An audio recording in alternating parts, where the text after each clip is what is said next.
This is pretty much toast. Hi, welcome back. I think today we're gonna try to tack this up. I'm gonna flip the Bronco around, and I think we'll take a little bit of time and discuss what I'm thinking about doing on the driver's side. We'll bring the Bronco out here so we can get on to both sides. Other than that, I've done a lot of cleaning so far. I don't know if you can tell, but it does look better in here. So I'm kind of tired. So what we'll do today is stitch this up, or try to get it all stitched up, and then look at the driver's side a little bit, maybe get an idea of what to do with it, go from there. But I think it's gonna be raining the rest of the week, so I'm gonna take a rain check on the Healy and the Camaro again. Thank you again to the new subscribers and the ones that stuck with me through this.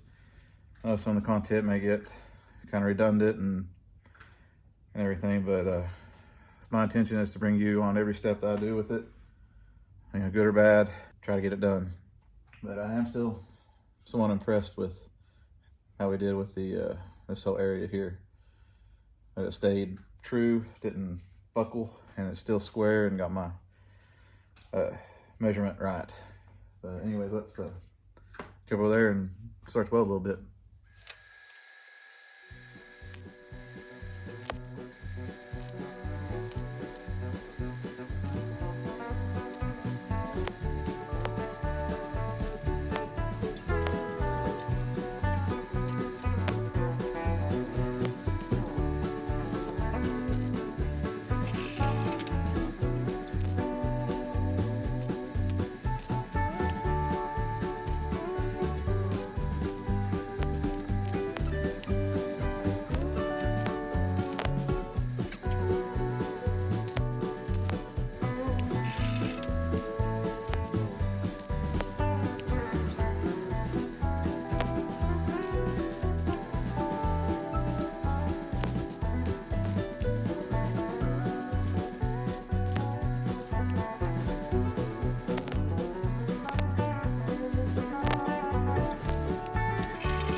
Well, I think we got her welded up pretty good. All moves together, whole Bronco shaking. Just need to grind it all back down and then probably go in and re-weld some spots. Need to get up here a little bit more.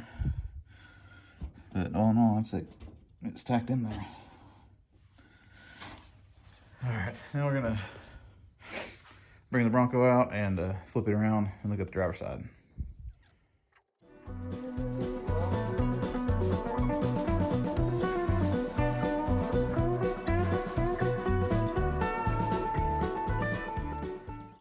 Here's the driver's side.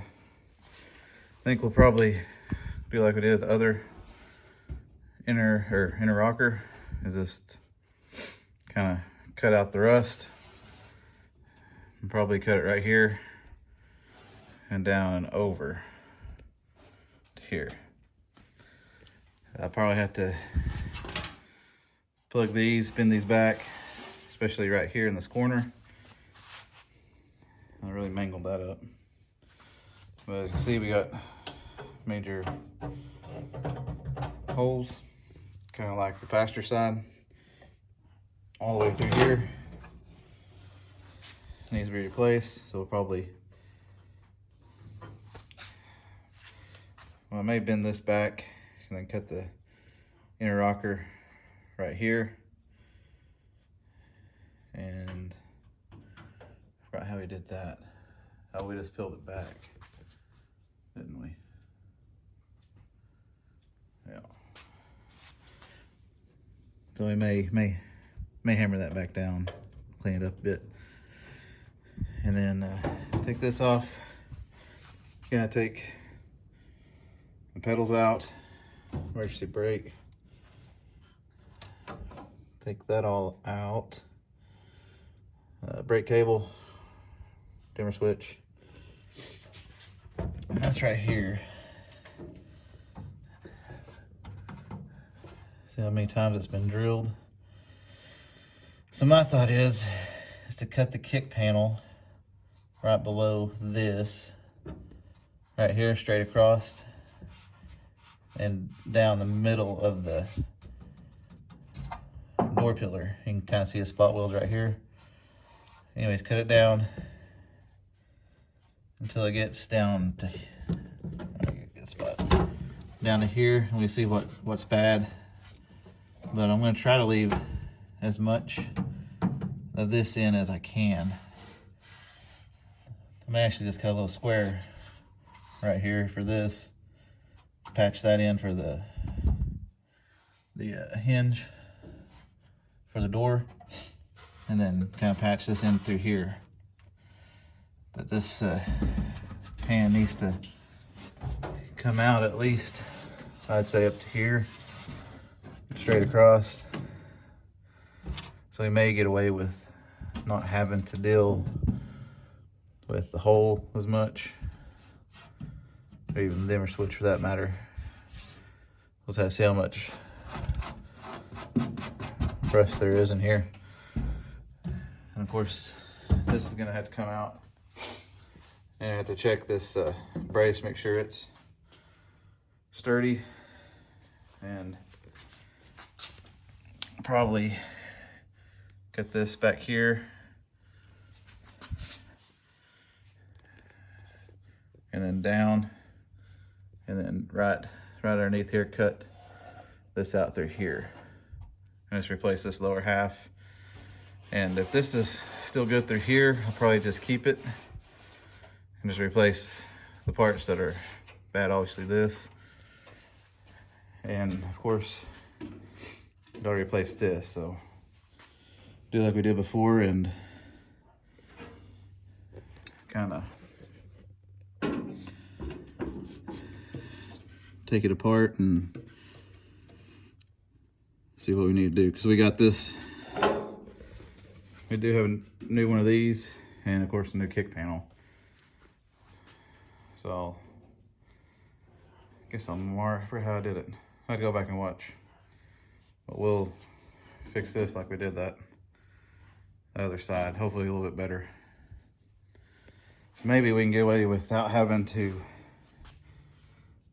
touch the dimmer switch hole, the emergency brake cable, and the other stuff through here, but we'll have to take the pedals out anyways. Hopefully it won't be as bad as the passenger side, but I must admit the passenger side does look pretty good right now. Anyways, we'll hammer this down, plug these up, keep it like that. Yeah, this is pretty much toast. We'll have to get a piece for here. Might have to be 2 pieces, because I don't think that one piece from Home Depot will cover that, but we'll find something, make it work.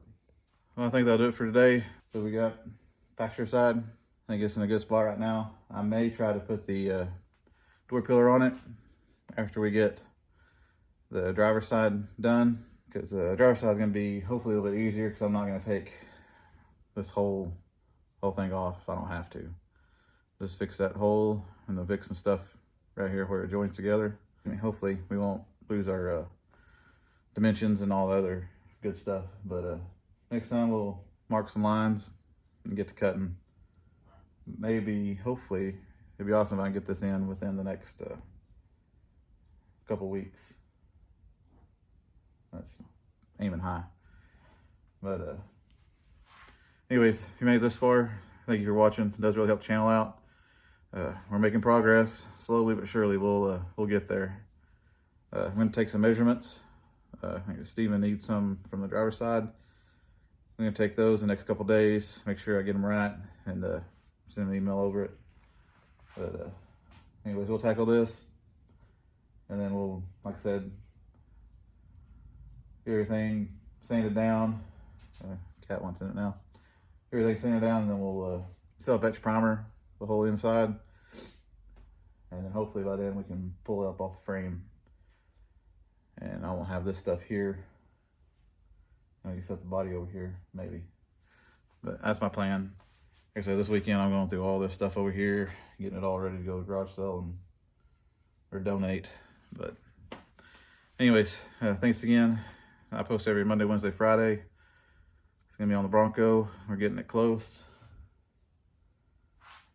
If you see cat back there, but we're getting real close to working on the frame and all that stuff. But anyways, thanks again, and I'll see you next time.